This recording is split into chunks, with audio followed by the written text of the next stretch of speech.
La République démocratique du Congo, ex-Zaïre. On y trouve cobalt, cuivre, diamant, or, coltan qui sert à fabriquer nos téléphones portables et notamment ici, au lac Kivu, qui sert de frontière naturelle entre la RDC et le Rwanda, l'un des plus grands lacs d'Afrique. Somptueux paysage, mais qui est depuis des décennies le théâtre de multiples pillages et de conflits sanglants, vous allez voir. De la colonisation belge à l'indépendance, de l'importation du conflit rwandais aux guerres régionales et civiles multiples, sans oublier bien sûr la corruption et les pratiques de Mobutu et du clan Kabila. Voici le dessous des cartes de la RDC, un pays constamment pillé et violenté. Au centre de l'Afrique, la République démocratique du Congo, RDC, est un immense territoire de 2,3 millions de kilomètres carrés.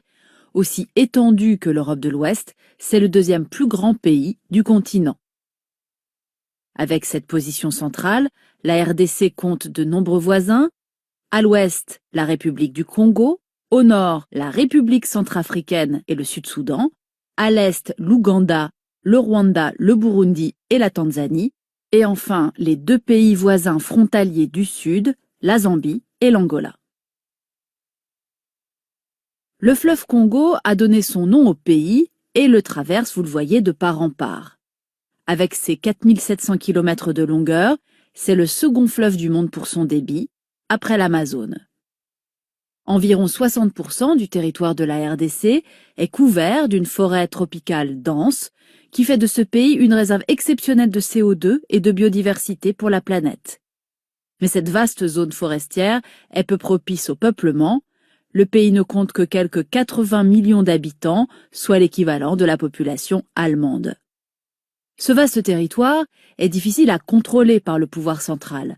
En effet, la capitale, Kinshasa, qui compte plus de 11 millions d'habitants sur les rives du fleuve Congo, est excentrée à l'ouest. Et la plupart des grandes villes, Kisangani, Goma, Bukavu, Kananga, Mbuji-Mayi, Lubumbashi, qui sont situées, elles, à des centaines de kilomètres à l'est, sont inaccessibles car le réseau routier est indigent.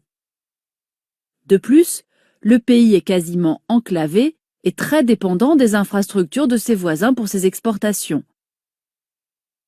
Car le Congo dispose d'innombrables ressources minières, on l'a dit, en particulier dans l'est du pays. Commençons par le cobalt, un métal indispensable à l'industrie électronique, dont le pays possède les plus grandes réserves mondiales, et le cuivre, dont la RDC est le premier producteur africain, tous les deux dans la région méridionale du Katanga. On y trouve également du plomb, du zinc et du manganèse. Les mines d'étain, ensuite, se déploient dans tout l'est, regardez, et les mines d'or, du Kivu à l'Ituri, tout au nord. Le Kivu possède aussi des réserves de colombo-tantalite, le coltan, on aura l'occasion d'y revenir. Les diamants, eux, sont surtout exploités au Kasaï. Et puis il y a aussi les richesses énergétiques, du charbon et de l'uranium à l'est toujours, et du pétrole offshore à l'embouchure du fleuve Congo. Or, toutes ces ressources suscitent des rivalités de pouvoir depuis la naissance du pays jusqu'à aujourd'hui, et c'est ce qu'on va voir maintenant. En février 1885, à la conférence de Berlin, les puissances européennes se partagent l'Afrique. Le roi des Belges, Léopold II, qui a financé l'exploration des rives du Congo, acquiert des droits privés sur un territoire 80 fois grand comme le sien. Il en attribue une partie à des compagnies commerciales et exploite directement le reste. Travail forcé, amputation, villages rasés, tortures et massacres seront le lot quotidien des autochtones. Le bilan de la conquête s'élèverait à plusieurs millions de morts. En 1908, sous la pression de l'opinion internationale scandalisée, le Parlement belge prend le contrôle du Congo qui devient une colonie. L'exploitation industrielle à grande échelle démarre, l'union minière du Haut-Katanga, véritable État dans l'État, contrôle les mines de cuivre. En 1960, le Congo accède à l'indépendance, comme nombre de colonies africaines. Le Premier ministre nationaliste, Patrice Lumumba, défend la souveraineté politique et économique de son pays. Mais la Belgique n'est pas prête à renoncer ni à son influence, ni à ses intérêts économiques. Elle soutient donc la sécession du riche Katanga, puis le coup d'État du colonel Joseph Mobutu, fomenté en pleine guerre froide avec l'aide de la CIA. Démis puis emprisonné, Lumumba est finalement assassiné en janvier 1961. Commence alors le règne de Mobutu Sese Seko sur le pays, plus tard rebaptisé Zaïre. Il va durer 32 ans de prédation et de pouvoir absolu. Les mines sont nationalisées et le père de la nation distribue richesses et prébendes pour asseoir son régime en achetant des loyautés politiques.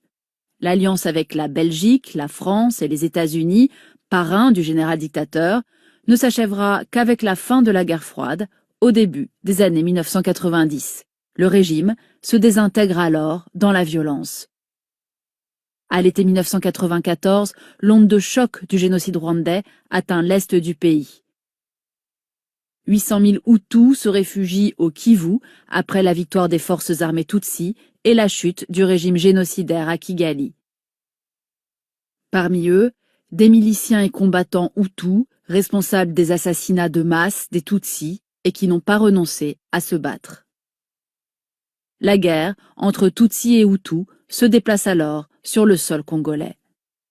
En 1996, le Rwanda, le Burundi et l'Ouganda soutiennent une coalition rebelle contre Mobutu. Dirigée par Laurent Désiré Kabila, elle renverse le vieux despote en 8 mois. Ces forces armées massacrent des centaines de milliers de réfugiés Hutus, un crime contre l'humanité, selon la commission d'enquête de l'ONU à l'époque.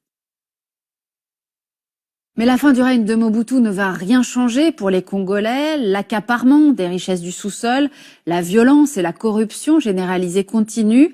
C'est désormais le clan Kabila qui gouverne sans partage le Zaïre, devenu entre-temps la République démocratique du Congo. En 2001, Laurent Désiré est assassiné et remplacé par son fils Joseph Kabila, toujours en poste en 2018 et qui s'est constitué un empire estimé aujourd'hui à plusieurs centaines de millions de dollars, et c'est ce qu'on va voir maintenant. Un empire constitué de banques, d'entreprises privées, d'exploitations agricoles et bien sûr de mines de cuivre, de cobalt, mais aussi d'or et de diamants. Et puis la Gécamine, la Société nationale des mines qui distribue les permis d'exploitation aux grands groupes européens, américains et chinois, permettent au régime Kabila de détourner des centaines de millions de dollars, selon l'ONG Global Witness. Et pendant ce temps-là, le pays est ravagé par des guerres permanentes depuis 20 ans. L'objet principal de ces conflits, le contrôle des richesses minières. De 1998 à 2003, la guerre implique 9 pays voisins qui financent des groupes armés opérant sur le territoire congolais. De 2003 à 2013, la guerre civile déchire le pays, l'armée congolaise et les milices pro-gouvernementales affrontent de puissants groupes rebelles, armés et financés par le Rwanda et l'Ouganda, les deux bords, massacrant au passage les populations civiles. On estime que ces conflits oubliés auraient fait au total environ 6 millions de morts jusqu'à aujourd'hui. En 2018, des centaines de groupuscules opèrent toujours au Maniema, en Ituri, au Katanga, au Kasaï et au Kivu. Le Kivu précisément, qui cristallise depuis 20 ans toutes les convoitises et toutes les tensions. Ce Kivu qui regorge de minerais, en particulier le coltan, qui sert entre autres à la fabrication de nos téléphones portables. 80% des réserves mondiales sont situées sur ce territoire. Le Rwanda, en armant des combattants pour contrôler et exploiter ces mines, a pu engranger les recettes d'exportation du précieux minerai de son voisin pendant de nombreuses années. Le déploiement de 18 000 casques bleus de l'ONU en RDC, sa plus importante mission de maintien de la paix dans le monde, n'a pu empêcher ni la prédation, ni les innombrables exactions contre les civils, en particulier le viol, une arme de guerre et de terreur.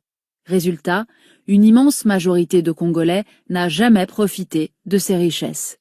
Le pays est tout en bas de l'échelle mondiale pour son indice de développement humain, 176e rang sur 188 en 2016. Pire, La stratégie du chaos a plongé le Congo dans une grave crise humanitaire en 2018. Regardez, voici les régions au sud et l'est menacées par la malnutrition sévère, en particulier celle des enfants. Fuyant les groupes armés, la famine et aussi une nouvelle épidémie d'Ebola, 4,5 millions d'habitants ont quitté leur toit et 800 000 Congolais ont fui vers les pays voisins. On l'aura compris, de l'époque coloniale à nos jours, l'histoire congolaise est d'abord celle d'un grand pillage et d'une superposition de conflits meurtriers dont se désintéressent généralement la plupart des médias internationaux. On trouve malgré tout régulièrement quelques brèves sur l'accablant feuilleton des prochaines élections en RDC. Elles devaient initialement avoir lieu avant la fin 2016, date de la fin du mandat de Joseph Kabila, puis reportée fin 2018. Enfin, signalons quand même la remise du prix Nobel de la paix 2018 à Denis Mukwege, ce médecin congolais qui répare les corps de ces femmes victimes de violences sexuelles dans les conflits de la région. Pour aller